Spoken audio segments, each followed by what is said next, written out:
नमस्कार, मैं doctor Mrs Kaveri धाबड़कर शासकीय बिलासा कन्या महाविद्यालय बिलासपुर में भूगोल विषय की सहायक प्राध्यापक हूँ। स्नातकोत्तर कक्षाओं के पर्यटन भूगोल प्रश्न पत्र के अंतर्गत होटल इंडस्ट्री इन इंडिया इस विषय पर अपना व्याख्यान देने जा रही हूँ।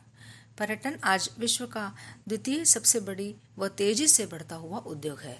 भारत की जीडीपी में पर्यटन से संगठित होटल एवं रेस्टोरेंट की भागीदारी के आंकड़े बताते हैं कि सन 2005 से लेकर के 2009-10 एवं उसके आगे भी 2015 तक इसकी सहभागिता 1.4 से लेकर के 1.7% है। भारत में 28 वैश्विक पर्यटन सांस्कृतिक विरासतें एवं 25 से भी ज़्यादा बायोजोग्राफिक क्षेत्र है। वैसे देखा जाए तो भारत पर्यटन संसाधन से समृद्ध राष्ट्र है। भारत में साहसिक पर्यटन के नए आयाम, ग्रामीण पर्यटन की अपार संभावनाएं एवं वृहद क्षेत्र में उपलब्ध वन्य जीव अभ्यारण्य पर्यटन की दृष्टि से भारत को एक हब का स्वरूप देते हैं। भारत में पर्यटकों की संख्या में निरंतर वृद्धि हो रही है। एक अध्ययन के अनुसार भारत के 53% लोग देश में घूमने फिरने में रुचि रखते हैं और 20% लोग विदेश में घूमने की आयोजना करते हैं। इस प्रकार भारत भविष्य में पर्यटन मानचित्र पर अपने शीर्ष स्थान पर रहेगा। भारत के पर्यटकों की संख्या को देखें तो 2006 में अंतर्राष्ट्रीय पर्यटकों की संख्या 4.4 मिलियन थी, वही 2011 में 5.8 मिलियन और अब इससे भी ज़्यादा हो गई है। घरेलू पर्यटकों की संख्या में भी निरंतर वृद्धि हम आंक सकते हैं। 2006 में यह लगभग 4 मिलियन थी, वह 2011 में 7.2 मिलियन के आसपास हो गई है। तथापि वैश्विक पर्यटन में भारत की भागीदारी का प्रतिशत अत्यंत कम है। वैश्विक पर्यटन में अत्यंत भागीदारी का न्यून प्रतिशत जो कि 0.59 के आसपास है, इंगित करता है कि भारत में पर्यटन के क्षेत्र में सुधार की निरंतर आवश्यकता है। भारत में इंफ्रास्ट्रक्चर की फैसिलिटीज को एवं पर्यटन से संबंधित गतिविधियों में निरंतर वृद्धि और उसे अंतर्राष्ट्रीय स्तर का बनाना होगा, तभी पर्यटन जो है भारत में फल फूल सकता है। आइए अब हम होटल इंडस्ट्री की चर्चा करते हैं। होटल शब्द का प्रयोग पर्यटकों के आवास एवं भोजन की सुविधा उपलब्ध कराने वाले स्थान के रूप में प्राचीन काल से प्रयुक्त हो रहा है। INN इन शब्द का प्रयोग 14वीं शताब्दी से 18वीं शताब्दी तक होता रहा। इसके पश्चात इसमें बदलाव आया। सामान्यतः होटल एक ऐसा संस्थान है या अथवा भवन है जो पर्यटकों को आवास, भोजन एवं अन्य प्रकार की सुविधा प्रदान करता है। इनके द्वारा की जाने वाली सुविधाएं इनकी श्रेणी पर निर्भर करती है। सामान्यतः होटल एक ऐसी जगह है जहां पर्यटक पर्यटन स्थल में घर की अनुभूति देता है एवं होटल भी पर्यटकों की आशाओं के अनुरूप सेवाएं देने का प्रयास करते हैं। ठीक उसी तरह जिस तरह घर आए अतिथि का हम स्वागत करते हैं। होटल के सापेक्ष में अनेक आवासीय स्वरूप हमको पर्यटन स्थलों पर परिलक्षित होते हैं, यथा लॉज, मोटेल, धर्मशाला, रेलवे डॉर्मेट्री, अतिथि भवन, होम स्टे इत्यादि। इस सब के बीच में अंतर करना अत्यंत कठिन है, क्योंकि सभी पर्यटकों को आवासीय सुविधा प्रदान करते हैं। इन सब में एक महत्वपूर्ण तथ्य यह है कि किसके द्वारा किस तरह की सुविधाएं प्रदान की जाती है। पर्यटकों की आशा एवं आर्थिक पक्ष के अनुरूप इसकी उपयोगिता के आधार पर हम इसके बीच में अंतर को सुस्थापित कर सकते हैं। किसी ने होटल के शब्द को परिभाषित कर लिखा है कि hotel is a world with in a world with its own peculiar moments and functions. Hotel industry के वृद्धि के प्रमुख कारण पर्यटन का विकास है, परंतु प्रत्यक्ष और अप्रत्यक्ष कारकों को अगर हम देखते हैं तो हमको मालूम पड़ता है कि जनसंख्या वृद्धि होटल इंडस्ट्री के विकास का एक प्रमुख कारण है। निश्चित रूप से तीव्र नगरीकरण के कारण नगरों की संख्या में वृद्धि होते जा रही है और इसी के साथ साथ पर्यटन का विस्तार भी होता जा रहा है। पर्यटन के विस्तार होने के कारण पर्यटन इंफ्रास्ट्रक्चर का विस्तार होता है और ऑब्वियस सी बात है कि होटल इंडस्ट्री उसमें से ही एक है। वैश्विक स्तर पर विभिन्न प्रकार की आर्थिक गतिविधियों का विस्तार हो रहा है। खेल, मनोरंजन इत्यादि क्षेत्रों का बढ़ता स्वरूप और सुविधाओं का विस्तार भी होटल इंडस्ट्री के डेवलपमेंट का प्रमुख कारण है। होटल उद्योग एक व्यक्तिगत से लेकर के अंतर्राष्ट्रीय आयाम वाला उद्योग है एवं पर्यटक अवस्थापनात्मक संरचना का प्रमुख घटक है। इनके माध्यम से रोजगार की श्रृंखला का निर्माण होता है। अपने स्वरूप के आधार पर छोटे से लेकर के बृहत आकार और छोटे व्यवसाय से अंतर्राष्ट्रीय एंटरप्रेन्योर तक विस्तारित होते हैं। होटल इंडस्ट्री एक से लेकर श्रृंखला यानी कि चेन स्वरूप में देश विदेश तक फैली हो सकती है। होटल इंडस्ट्री से विदेशी मुद्रा की प्राप्ति होती है एवं रोजगार का सृजन भी होता है। ऐसा अनुमान है कि लगभग 0.15 मिलियन रोजगार जो है वर्तमान समय में होटल इंडस्ट्री से हो रहा है। वर्तमान समय में होटल उद्योग का तीव्र गति से विकास हो रहा है।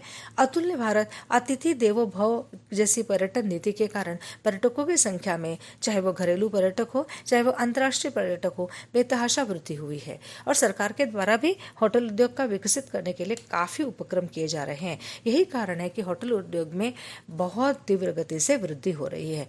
तथापि अगर हम होटल उद्योग के निरंतर बढ़ने के कारणों को अगर हम ढूंढने का प्रयास करें तो दो चीज़ें बहुत महत्वपूर्ण हैं। वो है, पहला है उसमें से इंफॉर्मेशन टेक्नोलॉजी या कम्युनिकेशन सेक्टर में तेजी से वृद्धि।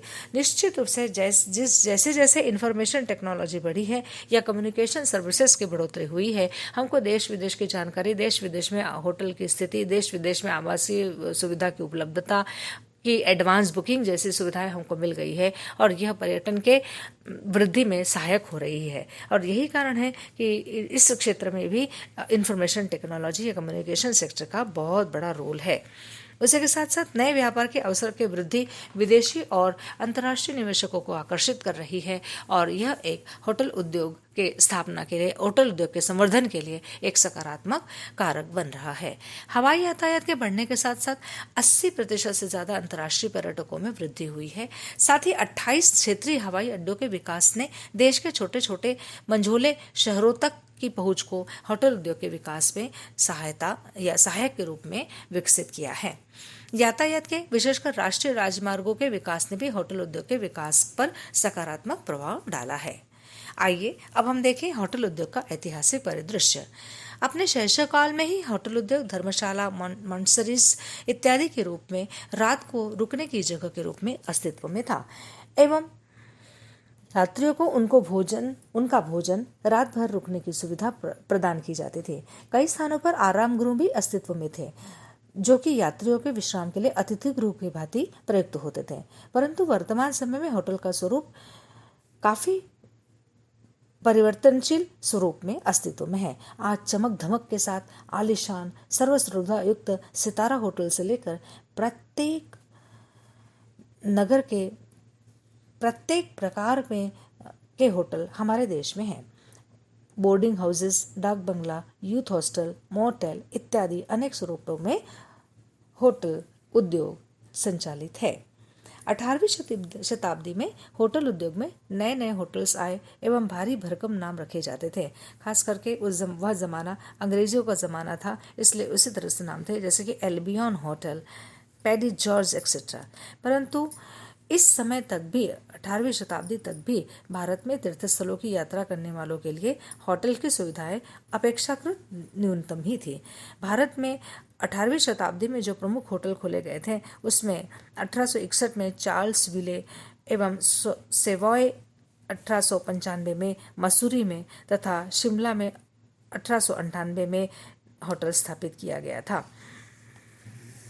भारत में होटल उद्योग का सूत्रपात अंग्रेजों द्वारा किया गया है।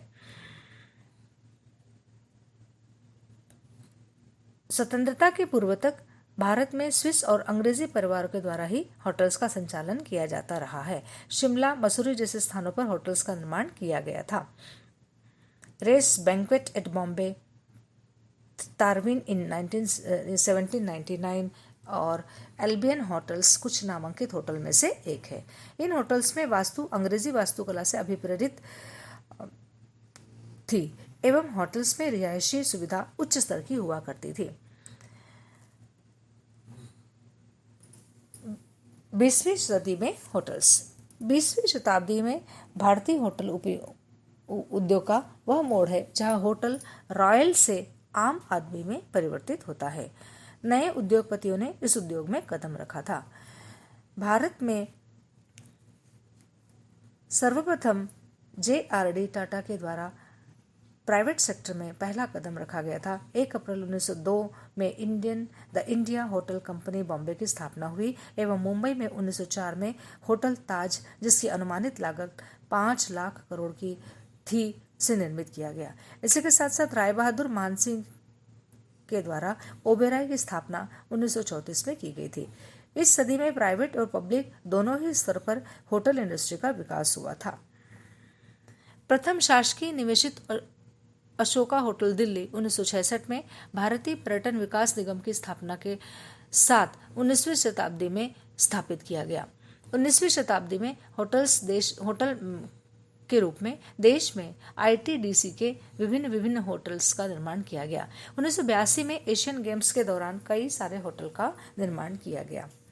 21वीं सदी में होटल्स। 21वीं सदी तक आते आते होटल उद्योग का पर्याप्त विकास हो चुका था, परंतु निरंतर रूम की बढ़ती मांग ने इस सेक्टर को बढ़ाने में मदद की।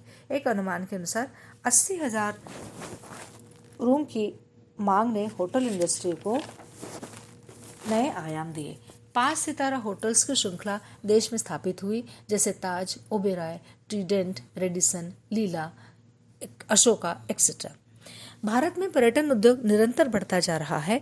भारत के पर्यटन स्थलों की पर्याप्त संभावनाएं हैं, अतः लगभग 25 मिलियन से भी अधिक पर्यटक प्रतिवर्ष आते हैं और भारत में वर्तमान समय में 2 लाख होटल रूम्स उपलब्ध है, परंतु इसकी संख्या पर्यटकों की तुलना में कम है। आज भी लगभग 1 लाख से अधिक कमरों की आवश्यकता पर्यटन की बढ़ती हुई मांग को देखते हुए आवश्यक है। वर्तमान समय में इस हेतु प्रयास किया जा रहा है। भारत में होटल्स का वर्गीकरण तंत्र। भारत में 1956 में होटल के वर्गीकरण की व्यवस्था प्रारंभ हुई। भारत सरकार ने hotel standards and rules structure committee की स्थापना एक MS ओबेरॉय की अध्यक्षता में की गई थी। इस समिति की स्थापना इसके उद्देश्य इस प्रकार थे कि विश्व स्तरीय पैमाना होटल उद्योग में स्थापित हो या होटल्स का हो। दूसरा, भारत में पर्यटकों के प्रवाह का मूल्यांकन, और तीसरा, वर्तमान व्यवस्था में सुधार के उपाय जो भारत में अंतर्राष्ट्रीय पर्यटन के अनुरूप हो। इस समिति की सिफारिश के आधार पर भारत में स्टार रेटिंग की प्रथा अस्तित्व में आई। इस समिति की अनुशंसा को भारत सरकार ने स्वीकृत किया। समिति ने देश के 186 होटल्स का भ्रमण किया एवं होटल में उपलब्ध सुविधाओं के आधार पर उन्हें पॉइंट प्रदत्त किए गए। 2003 में इस गाइडलाइन का नवीनीकरण किया गया। फिर पुनः 2013 में पर्यटन विभाग द्वारा पुनर्नवीनीकरण किया गया। इसके अंतर्गत ग्राहकों को प्रदान की जाने वाली सुविधा एवं होटल की उपलब्ध सुविधाओं के मापदंड के आधार को भी शामिल किया गया। पर्यटन मंत्रालय द्वारा दी गई गाइडलाइन के आधार पर भारत में होटल की श्रेणियां इस प्रकार है। सितारा श्रेणी 1 star, 2 star, 3 star, 4 star, 5 star hotels, और दूसरा है विरासत श्रेणी, जिसके अंतर्गत हेरिटेज ग्रैंड, हेरिटेज क्लासिक और हेरिटेज बेसिक, इस प्रकार 3 वर्ग स्थापित किए गए हैं। होटल एवं रेस्टोरेंट्स अप्रूवल एवं क्लासिफिकेशन कमेटी द्वारा इसका निर्धारण होता है। इसके जो पैरामीटर्स है वो इस प्रकार है। अवस्थिति, यानी कि होटल कहाँ पर अवस्थित है, उसका क्षेत्र कितना है, निवेश स्वरूप कैसा है, कौशल विकास के लिए इसके द्वारा कितने प्रयत्न किए जा रहे हैं, मतलब अपने स्टाफ के लिए कितनी ट्रेनिंग और इस तरह के अन्य कार्यक्रम आयोजित करते हैं। दूसरा, होटल के द्वारा प्रदत्त की जाने वाली सेवा का स्तर, इसमें कि हम guest room, bathroom, public area, facilities, भोजन, सिक्योरिटी, सेफ्टी आदि अनेक ऐसे मुद्दे हैं जिसको कि पैरामीटर के अंतर्गत रखा गया है। वर्तमान में लगभग 1,10,000 भारतीय होटल्स के द्वारा रूम्स प्रदत्त किए गए हैं और 1,50,000 रूम विभिन्न माध्यम से उपलब्ध होंगे। भारत में जो होटल इंडस्ट्री के वृद्धि की दर है 15% है, और जबकि होटल के किराए में वृद्धि अगर हम देखेंगे तो लगभग 25% की दर से हो रही है। भारत के जो होटल का क्लासिफिकेशन है उसको हम थोड़ा सा बड़ा करते हैं और देखेंगे हेरिटेज होटल्स क्या है। हेरिटेज होटल्स भारत की प्राचीन सांस्कृतिक मूल्य को संजोने वाले होटल्स है। सामान्यतः प्राचीन जो हवेलियां थी, जो राजा महाराजाओं के महल थे, उनको ही होटल का स्वरूप दे दिया गया है और पूर्ण राजसी वैभव का अनुभव दिलाने होटल की स्थापना की गई है। इस प्रकार के होटल राजस्थान, दिल्ली, मध्य प्रदेश में स्थापित किए गए हैं। दूसरी जो श्रेणी है उन्हें लग्जरी होटल की श्रेणी कहा जाता है। विश्व स्तरीय सुविधा वाले होटल्स को इसके अंतर्गत रखा गया है, जैसे कि ताज, जैसे कि ओबेरॉय, जैसे कि ट्रीडेंट, जैसे कि अशोका इत्यादि। तीसरी जो श्रेणी होती है वो बजट होटल कहलाती है। उच्च मध्यम वर्ग और मध्यम वर्ग के पर्यटकों के लिए इकोनॉमिक क्लास के ये होटल है जो सभी आधुनिक सुविधाओं से युक्त होते हैं। चौथा जो होटल का प्रकार है वो उसको कहते हैं रिसोर्ट, मतलब प्राकृतिक छटा के मध्य अवस्थित जो होटल से साधारणतः हिल स्टेशन में, इस प्रकार के हिल स्टेशन में भी होते हैं और भी अन्य स्थानों पर पर्यटन सुविधा जहाँ पर होती है, जहाँ पर जो क्षेत्र प्राकृतिक सौंदर्य से युक्त होते हैं, वहाँ पर इस तरह के सर्व सुविधा युक्त रिसोर्ट का निर्माण किया जाता है। यह भी रिसोर्ट भी जो होते हैं इनकी कीमत जो है उच्च मध्यम वर्गीय और बहुत हाई क्लास के लोगों के लिए होते हैं। वर्तमान में ITC Maurya, ITC Maratha Mumbai, Radisson, grand और होटल्स और लगभग 161 ऐसे प्रोजेक्ट है जो कि भारत में हाई क्लास की होटल सुविधा प्रदान करते हैं और उनके द्वारा लगभग 16,734 रूम उपलब्ध कराए गए हैं, जो भारत की कुल रूम उपलब्धता का 68% है। वर्तमान में भारत में पर्यटन की दृष्टि से आवास के रूप में बहुत सी विविधता दिखाई देती है। होम स्टे से लेकर के आदिवासी झोपड़ियों तक और महाराजा पैलेस से लेकर के हेरिटेज होटल्स तक की एक लंबी श्रृंखला हमारे देश में है। कश्मीर से लेकर कन्याकुमारी, गुजरात से लेकर आसाम तक विभिन्न प्रकार की खाद्य श्रृंखला, भाषा, लाइफस्टाइल, ये विविध प्रकार के आवासीय सुविधाओं को उद्भवित किया है, जिससे होटल उद्योग के स्वरूप, संगठन और कार्य में परिवर्तन हुए हैं जो मूलतः पर्यटन विकास के सापेक्ष है। निश्चित रूप से होटल इंडस्ट्री जो है भारत की सब अत्यंत बलवान या अत्यंत तेजी से बढ़ती हुई इंडस्ट्री है और इसमें ये अपने अत्यंत आर्थिक विषमताओं या पर्यटकों की आर्थिक विषमताओं के अनुसार जिसको जैसा होटल चाहिए वैसा हमारे देश में उपलब्ध है। तथापि अभी भी पर्यटन के क्षेत्र में होटल्स की मांग बनी हुई है और आवश्यकता है कि हम नए होटल का विकास करें, परंतु होटल का विकास हम इस आधार पर करें जिससे कि सभी पर्यटकों के अभिरुचि का ख्याल रखा जाए और सभी को उनके बजट के अनुरूप आवास की सुविधा पर्यटन क्षेत्र में प्राप्त हो और पर्यटन क्षेत्र का जो पर्यावरणीय जो समन्वय है वह भी बना रहे। नमस्कार।